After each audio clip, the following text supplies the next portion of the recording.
Hello football नायनो मोजां मोनग्रा रायजो राजा नोंथांमोनखौ आंनि बे जारा पाग्ला क्रिएशन यूट्यूब चेनेलाव गोसो गोरबोजों बरायहरबाय खुलुमबाय।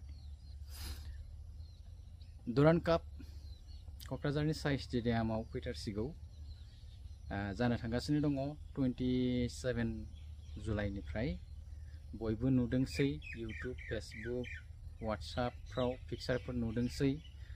दा बै खेलानि सोमोन्दैनो आङो बे दिनैनि भिडिअखौ लानानै फैनाय जाबाय। दा दुरान्ड कापनि खेलाया ओरैबायदि मेहेरगोनां जायो क'क्राझाराव बुंनानै बुंस'नो हाया आरो जिरायनो जायगा मोना टिकेट मोना ना ओरैबायदि मेहेरगोनां जायो। ओरैबायदि सापर्ट खालायो ओरैबायदि मानसिफ्रा लोब लोब फैनानै मेहेरगोनां खालामफैयो बिनि खेलाखौ। दा बे दुरान्ड कापआनो क'क्राझारनि साइ स्टेडियामाव आरो जाबावनो थांगासिनो दङ 27 निफ्राय जागोन। दिनैथ' 9 जाबाय दंबावो मथा-मथि 15 डेजसो दंबावो आरोना खिन्थु जाथारसिगोन। दा सोर एक्साइटेड दुरान्ड काप नायनो एबार क'क्राझारनि साइ स्टेडियामाव। दा सिगांनि बोसोरफ्राव जेरैबायदि बड'लेण्ड एफसि दंमोन ना एबारबो खिन्थु बड'लेण्ड एफसिया गेलेगोन ना। बड'लेण्ड एफसिया सिगाङाव गेलेदोंमोनब्लाबो एसेबां खिन्थु गाज्रियै जेनाखै ना। मोनसे बा मोननै मेट्सखौ बड'लेण्ड एफसिया देरहाबाय थादों। गोदान हिसाबै एसेबां गाज्रि होननानै बुंनो हाया जोंनि बड'लेण्ड एफसिखौ। एबारबो खिन्थु बड'लेण्ड एफसिया दुरान्ड कापआव मैखोमै बाहागो लागोन आरो एबार बड'लेण्ड एफसिनि टीमा स्ट्रंसिन जागोन। एबार सोर गेलेगोन नोंथांमोना मिथिखाबाय जानांगौ। मन'बिरमोन गेलेगोन, गोगोम सारमोन गेलेगोन ना। बिसोर जाहैबाय इण्डियान प्लेयार, इण्डियान टीमनि प्लेयार बिसोरो। दा बिथांमोना गेलेयोब्ला बड'लेण्ड एफसिया एसेबाबो स्ट्रंसिन जागोन बेखौ जों बयबो आखा खालामनो हायो। बेनि अनगायैबो बबेनिफ्राय माबायदि प्लेयार लाबोगोन बेखौ दायो बुंनो हाथ'वा।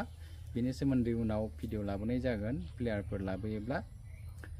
दा जोङो ओरैबायदिसो मोनबाय दङ नांबाय दङ गोसोआव माने जों खेलाखौ माबोरै नुनो हागोन ना। एबार खिन्थु थांनाय बोसोरफोरनि बायदि नङा। एबार एसे प्रब्लेम दङ हा। बे जागायनाया अपेनिंआ खिन्थु माबाजोंसो बेयाव बड'लेण्ड एफसिनि खेलाबो गैया। ITBPजों कार्बि आंलं मर्निं स्टार नामाथाय बे खिन्थु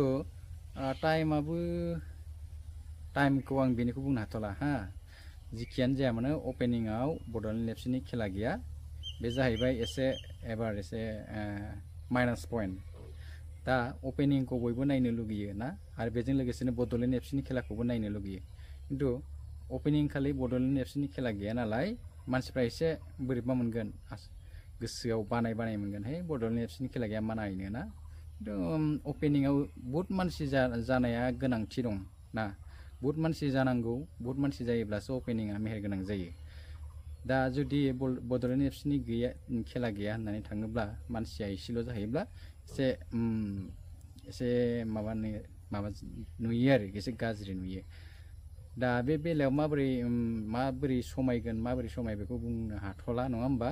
खिन्थु जानोबो हानाय नङा होमबा। क'क्राझारनि मानसिफ्राथ' बिराद माने फुटबलाव बिराद इन्ट्रेस्ट दङ। फुटबल नायनो मोजां मोनो। क'क्राझारनिल' नङा जोंनि गोबां बर'फ्रानो फुटबलखौ मोजां मोनो।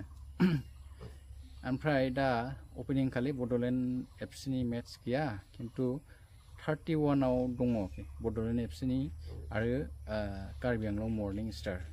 दा कार्बि आंलं मर्निं स्टार आरो बड'लेण्ड एफसि बिसोर मोननैनि गेजेराव जिथु बादायलायनाय गेम नङा होमबा बे खिन्थु बिराद मेहेरगोनां जागोन। बेखौ आं जोबोद मोजां जागोन बादि नुहरदों। आरो बै कार्बि आंलं मर्निं स्टाराबो गोरलै टीम होननानै बुंनो हाया। दा कार्बि आंलं मर्निं स्टारा आइ लिग गेलेबाय। थांनाय बोसोराव आसाम प्रिमियार लिगआव बिसोरो चेम्पियन जादों इउनाइटेड चिरां दुवारखौ फेजेननानै। दा बिसोरो आइ लिग गेलेखांबाय आरो बै टीमा एसेबां गोरलै टीम नङा। बिसोरनियावबो मोजां प्लेयारफोर दङ आरो बेजों बड'लेण्ड एफसिजों गेलेयोब्ला एबार खिन्थु सुपार हिट जागोन। कार्बि आंलं मर्निं स्टाराबो आसामनिनो मोनसे टीम, बड'लेण्ड एफसि टीमाबो आसामनिनो मोनसे टीम। दा बे मोननैजोंसो आंना माने अपेनिंआव जानांगौमोन आरो बे मोनसे चिरां Bodoland FC versus Karbi Anglong Morning Star बे मेट्सआ अपेनिं खालि जानांगौमोन अब्ला नायदोंमोन माबायदि जागौमोन गावजुबगौमोन ना साइ स्टेडियामा खिन्थु दायो एसे आं एसे माबा मोनो उसुबिदा मोनदों माने ओरैबायदि 31आव बे बड'लेण्ड एफसि आरो कार्बि आंलं मर्निं स्टारनि मेट्सआ फुंनि 9टायावसो बाव खोमा फुंनि 9टायावसो अब्ला जोंथ' गोजाननिसो नङा होमबा जों माबोरै फुंनि 9टायाव माबोरै मोनहैगोन बेबो मोनसे जोंनि थाखाय ड्रबेक जेखियानो जाया मानो मालाय गाव गाबागाव नङा होमबा जायहा जेरै सुबिदा बेबायदि मेनेज खालायसिगोन बेखौ बुंथ'ला जायखि जाया मानो नोंथांमोना जुदि दुरान्ड कापआव जुदि खेला नायहैयोब्ला बे कार्बि आंलं मर्निं स्टार आरो बड'लेण्ड एफसि बे मोनसे मेट्सखौ बे मोननैनि गेजेराव जानाय मेट्सखौ नोंथांमोना नायनो मालाबाबो गारथारनो नाङा बिराद हिट जागोन आरो जों बेनि गेजेरजोंनो मिथिनो हागोन जोंनि लवार आसामाव आरो ओजों आपार आसामाव माबायदि बायदि प्लेयार दङ बेफोरखौ जोङो बे मोननै मेट्स नायोब्ला मोजां मिथिना मोनगोन मानो होननानै बुङोब्ला बे मेट्सआवथ' जानला मानला प्लेयारा जायगा मोना नङा होमबा बेयाव टप प्लेयारफोरासो जायगा मोनखायो ओंखायनो जोङो बै मेट्सफोरखौ नायोब्ला टप प्लेयारफोरनि गेलेनायफोरखौ जोङो नुनो मोनो आरो दा जियानो जाया मानो नोंथांमोन मन'बिर आरो गोगोमसाराथ' गेलेगोन बेखौ मिथिखाबाय जोङो बेनिफ्राय एबारनि बे दुरान्ड कापनि कार्बि आंलं मर्निं स्टार आरो बड'लेण्ड एफसि बे टिम मोननैनि गेजेराव जिथु मेट्स बेखौ पुरा नोंथांमोना नायबानो जाबाय।